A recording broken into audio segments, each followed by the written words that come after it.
must determine whether Americans are to be free men or slaves. Our cruel and unrelenting enemy leaves us only the choice of brave resistance or the most abject submission.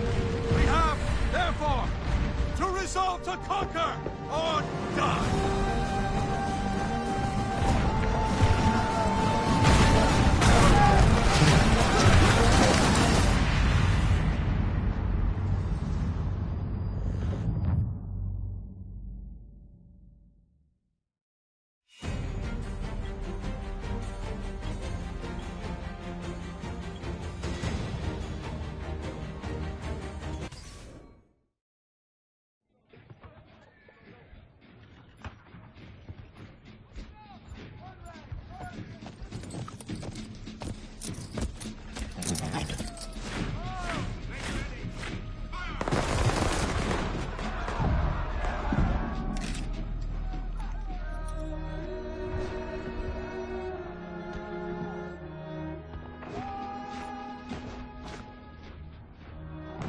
Watch them fight and die in the name of freedom.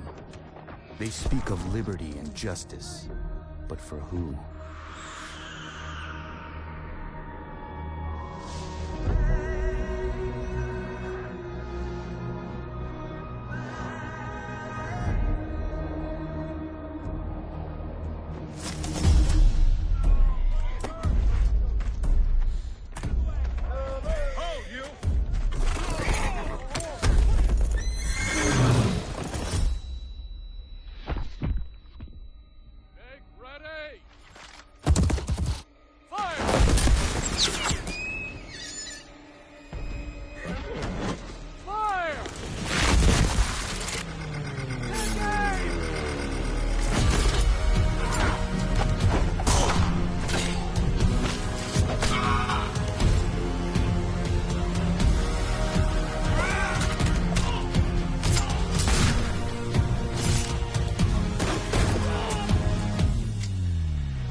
One of the most anticipated titles in gaming history.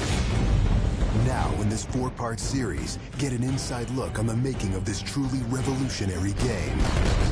Inside the process of the creative team, the designers, writers, artists, and animators who brought it to life. That's what we need. It's going to be thunder in this cloud of smoke. Inside the technical breakthroughs that made it all possible. And inside the American Revolution, with interviews from war historians. There was a slaughter on the ground. Soldiers. It's guerrilla warfare. And weapons experts. They would use their weapon in whatever way they could. Who show us just how brutal the war really was. This is Inside Assassin's Creed 3. I don't think people realize how big an undertaking it is, how many people it takes to sort of achieve the level of quality and scope that we have.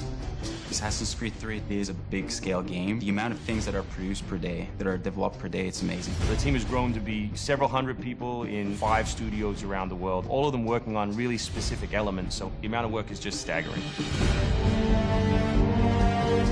In total, it's over 30 hours of gameplay, and we have 2.5 hours of cinematics, which is as much as any major length movie, or even more. We have an amazing team on AC3. Everyone's super passionate about the project. When we started AC3, we knew it had to be big and ambitious and different. It's very rare in your career that you get an opportunity to try and go for the gold medal, and we really felt like this was our shot at it. A lot of tired people on the floor right now, but a lot of happy, tired people.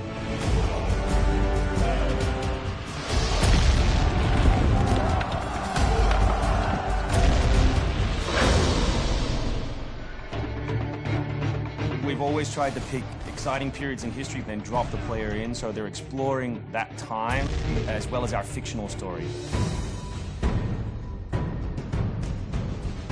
Make ready. Present. The American Revolution was a very pivotal time because the concept of self-government, as opposed to being governed by royals, it was very radical for the era. It's a great setting for a game because there's high stakes. It was the founding of a nation. It was a time when an individual could make a difference. It was all or nothing. They had to win or die. The Revolutionary War was an incredibly brutal experience. This is something you just don't really hear about in the history books, and something we wanted to bring to life in the game.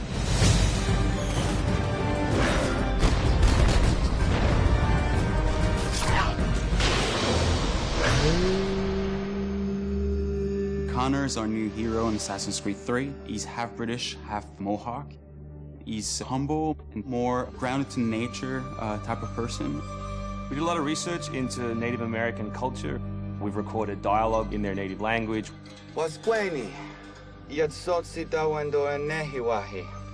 Excellent. I loved it. And we've tried very hard to reflect their culture as accurately as possible. His name, Radun Hagedum, it refers to a life that is scratched, meaning that he had to struggle to survive. Connor, as a hero, is someone who sees himself as a defender of the people. He's more inclined to justice than revenge. One thing to declare our independence. Now, my friend, we must make it so. Connor's goal is to assassinate key historical figures at major battles, at major events during the Revolution.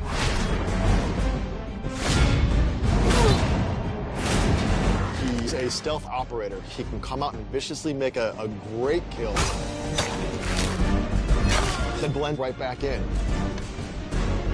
If George Washington would have had Connor on his team, he wouldn't have needed many other people.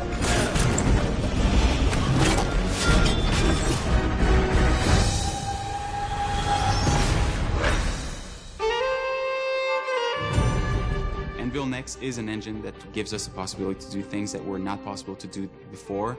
The weather system, the seasons, the formable snow, bigger worlds in general, the ocean. It's the sum of 3 years of improvements that we've built upon. Brand new navigation system, brand new combat system, 2,500 characters on screen at any one time, being able to cut through interiors in the city. Anvil Next is a massive leap forward in terms of gameplay opportunities. Cliffs, trees, climbable stuff, the water, that was pretty exciting but also very challenging. We've got the frontier. As well, we've got 2 of our major cities, Boston and New York. Once we dug up maps from the period, we tried to match street for street or major avenue for major avenue. We recreated Boston and New York at about 1:3 scale. We set out with crazy ambitions for this game, and with Anvil Next, it brings the experience to a whole new level. The fascinating thing for us is that we can bring history to life. We can actually make it a place that's explorable and vibrant and real. We hope we're offering by far the biggest and best Assassins yet. Next time on Inside Assassin's Creed 3, combat, weapons, and tactics. American tactics were really frowned upon by the British. He's trained in a very different style of fighting to the British soldiers. Connor is essentially the first guerrilla fighter.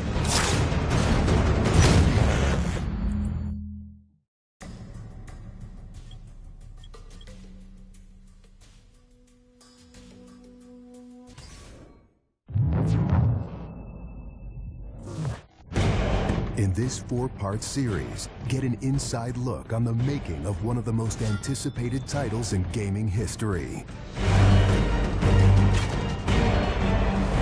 This is Inside Assassin's Creed 3.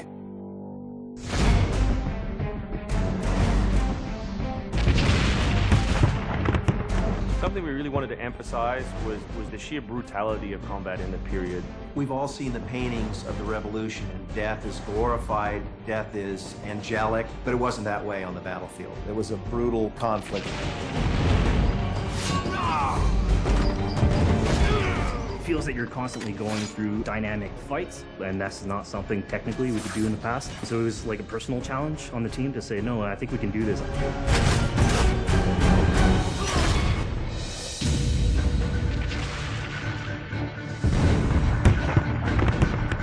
These armies are filled with different types of weapons. So, you know, you have everything from muskets, you have grenadiers, you have guys with boarding axes.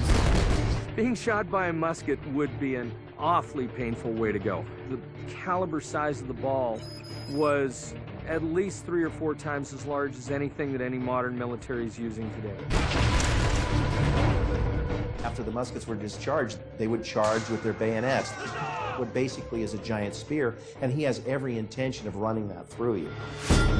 They would shoot and then they would march, and that hand-to-hand combat was really brutal. And whether it's people using a bayonet affixed on the end of a musket, a small hatchet, this is a kind of killing that is very mano a mano.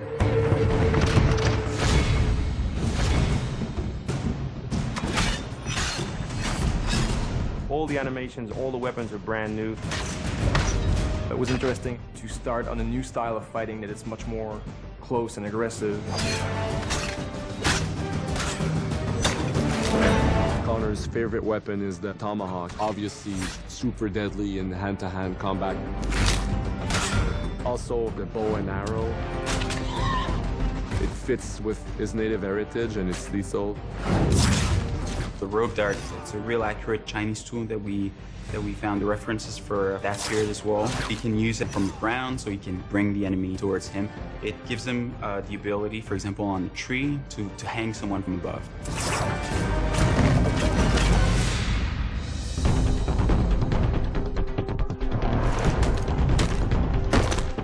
In Assassin's Creed 3, the one thing that we decided to do is to revamp the fight system from scratch. We wanted the skill in the combat in the game to be about transitioning from character to character by choosing the right moves, by performing them correctly. It allows you to basically mow your way through large numbers of people if you're good enough without stopping. What do you do if you go into a bunch of guys with muskets and they try and shoot you? So we had to figure out, can you dodge them? Can you run away? And we've added all these options, but our big one is the meat shield, where you can grab a guy and just he gets shot instead. Our mocap guys are stuntmen. We spend a long time with them rehearsing and figuring out exactly what would be the greatest choreography. Ready to go through, you know, like multiple people. Connor is trained in a very different style of fighting to the British soldiers. The close quarters flow of the combat that's happening between the punches, the kicks, and everything else is indicative of what happens in the real world.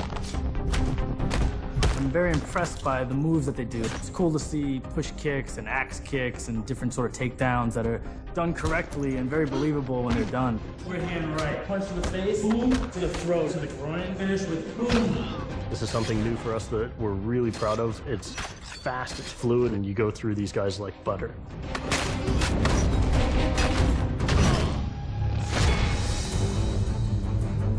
Connor is essentially the first guerrilla fighter. He's someone whose goal is always to move behind enemy lines, to pick off his target, and to escape.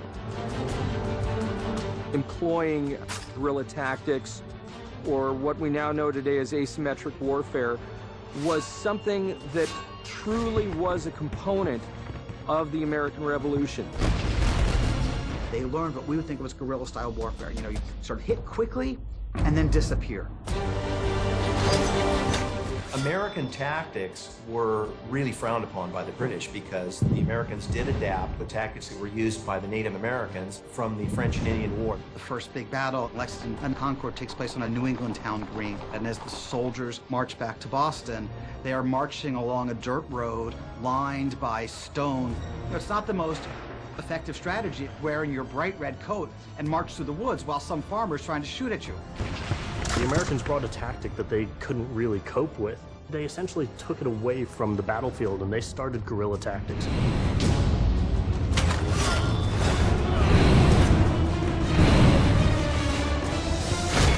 Next time on Inside Assassin's Creed 3, the hero behind the war. Connor is the hero of the American Revolution. He's a bit more like Dirty Harry. Connor is the current-day Special Forces soldier. Silent, stealthy. He's fighting for freedom, and he's fighting against tyranny.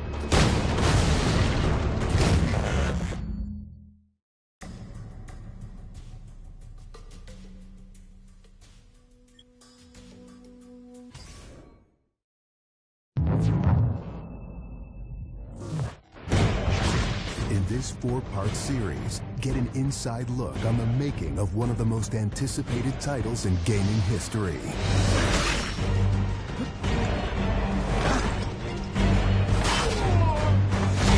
Inside Assassin's Creed 3. Connor is the brand new hero in the game. He's a brand new assassin.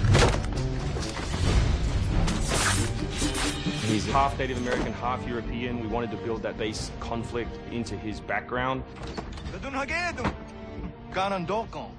Why are you here? When he begins his journey, he has a very clear sense of what is right and what is wrong. He is forever motivated by a desire to do the right thing. Commander, Connor. He's fighting for freedom, and he's fighting against tyranny. You, as Connor, as the assassin, are the critical part of the American Revolution.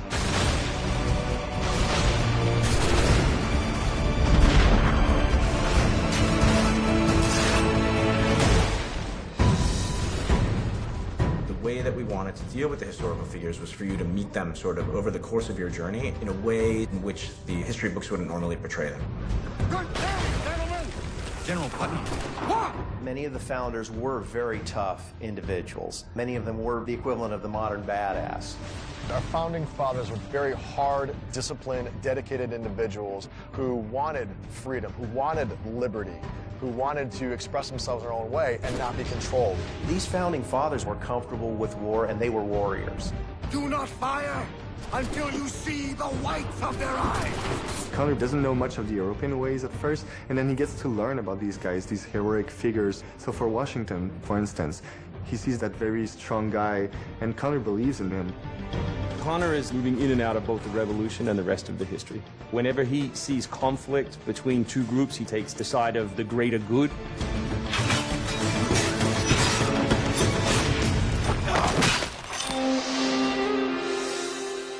We've been working very closely with the Mohawk consultant on values as well on language. We are Gunyet Gahaga. Gunyet Gahaga means the people of the Flint.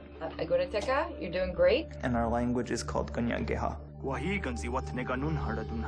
Every time that he's with his people or in his village, they speak the language, which I think is really cool.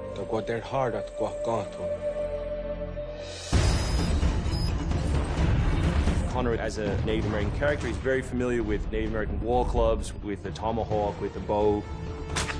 He's got very refined sense of hunting and tracking. He's been raised with the ability to navigate this environment. Connor has a lot of his ancestry's strength from the Mohawks. He's strong, he's agile, he's able to run in the wood very quickly. It's really his nature, that's really his home. We had so many different versions of Connor, and he started off really slim, and then we bulked him up by adding fur and cloaks and all these things. Instead of this thin, lean assassin, like, he fills out his coat. He's just a warrior in every sense.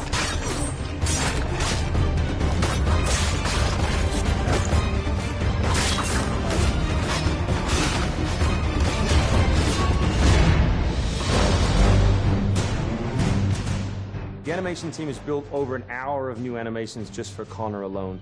We started by looking at lots of military moves and even traditional ones of how you would fight with a tomahawk. We looked at that and we just thought it wasn't awesome enough. So we went really brutal, and it wasn't just throwing in blood.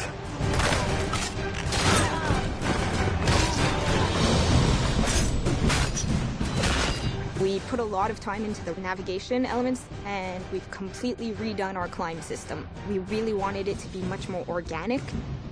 There's so much variety in what he can climb and how he can do it. Connor moves are directly inspired by parkour.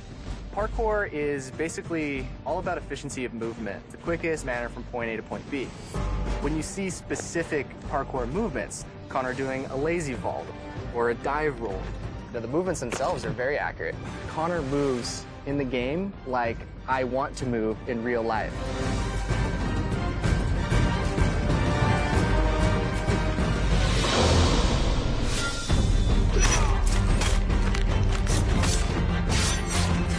We wanted Connor to be a dual-handed specialist, so basically he's ambidextrous, he can fight with both hands.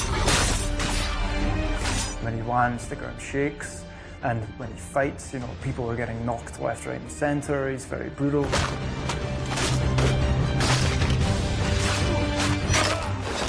He is battle-driven. He's brutality, and is the type of assassin who comes up and kills without question or hesitation.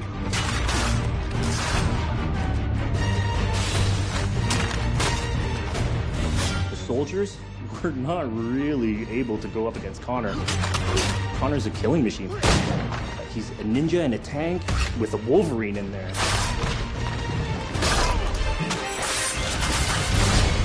Next time on Inside Assassin's Creed 3. America by land and sea. You control the sea and you control the conflict. What's new about Assassin's Creed 3? Obviously new cities with New York and Boston. It was a gamble every year that you were out on the frontier, whether you're going to make it or not.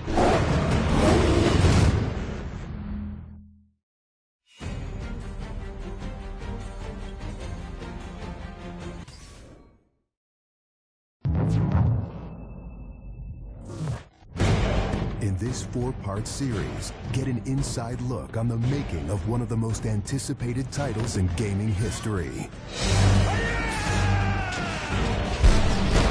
This is Inside Assassin's Creed 3. Ever since Europeans arrived in North America, they had been involved in shipping goods back and forth across the Atlantic Ocean. In order to make this economic system work, the British tried to control the goods that are going to the colonies. And it was this goods coming back and forth which made a few places on eastern North America important. Whether it's the Boston Tea Party or the Boston Massacre. Fire! We have these big historical events that we can situate our game around. All of these events that people have a rough understanding of, but they're really never experienced.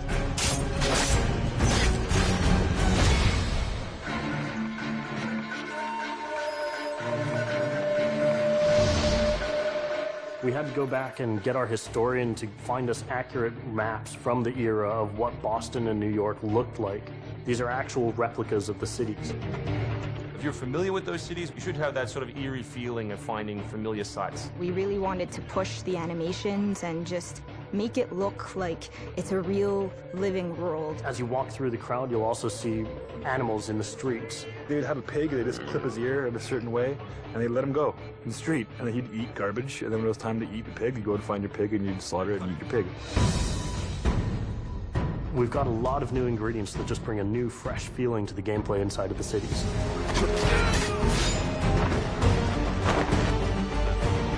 We have these great new stalking zones that you're going to find throughout the cities. It's a great way for you to remain hidden from your enemies and actually be able to sneak up to them so that you could assassinate. We've got this amazing dynamic weather system in, so we can see not just the time of day passing, but also going in and seeing the same environments, not just in the summer, but in the winter as well. Even though it's a much more condensed area in the city, you actually have to be more careful. There will be carts moving past, so as you're running along the buildings, escaping some snipers, you'll be able to just dive off into a hay cart that's driving past. You'll be able to jump out of that, free run quickly through the streets, through a building, and jump out the other side. See people inside freaking out as you run past through their kitchen.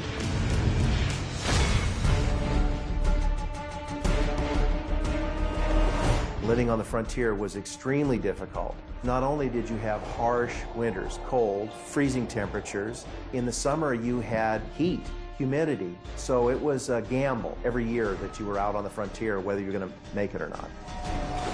For AC3, the biggest difference is just having access to the frontier. So this huge wilderness area that you can sort of explore at your own pace. It's a forest, the navigation in a very new environment, in a very organic environment as well. In the frontier, you'll be able to navigate through deep snow, but also snow does impact your gameplay. It will slow down you as well as your enemies. Once we decided that we were going to build the frontier, we realized obviously we need to populate that area. So animals became a very big deal. We have over 24 different species of animals in the game. There's an entire hunting loop that you can engage in. Whenever you're building elements such as animals, you're halfway trying to be real and halfway trying to fulfill that fantasy of what people expect. One of the great new features we have in the frontier is the new tree running. Connor being really fluid and being able to navigate through the trees. The frontier is really our new playground.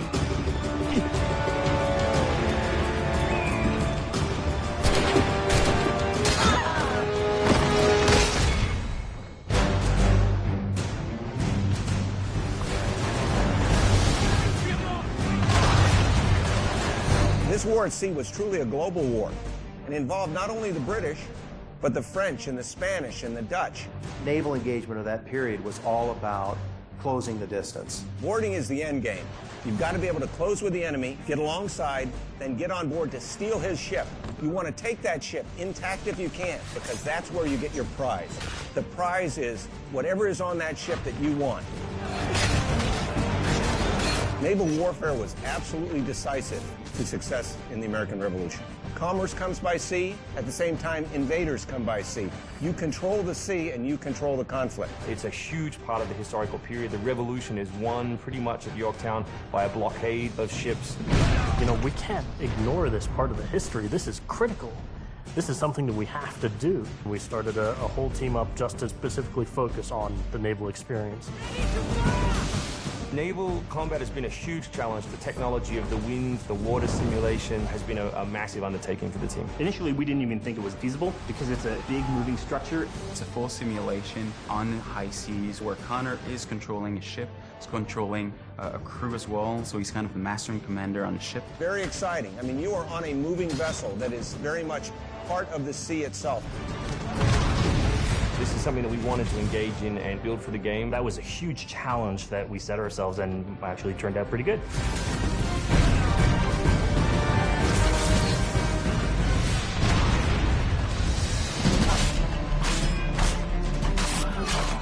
If you haven't played any Assassin's Creed games before, we really think this is a great point to get on board. It is a new story, it is a new character. This team is full of people who love making Assassin's Creed, who are delivering just an astoundingly polished and fun experience. As a creator, nothing gets better. To be frank, it just looks great. Seeing all of this coming together at the end, it's amazing. For new fans, really, this is about as good as it gets. It's by far the biggest and best Assassins yet.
Elle devrait avoir honte.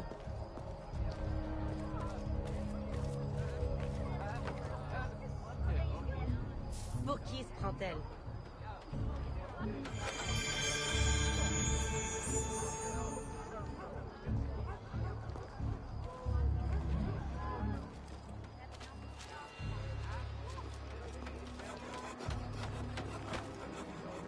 Je m'occupe de mes affaires.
Qu'est-ce qui vous prend?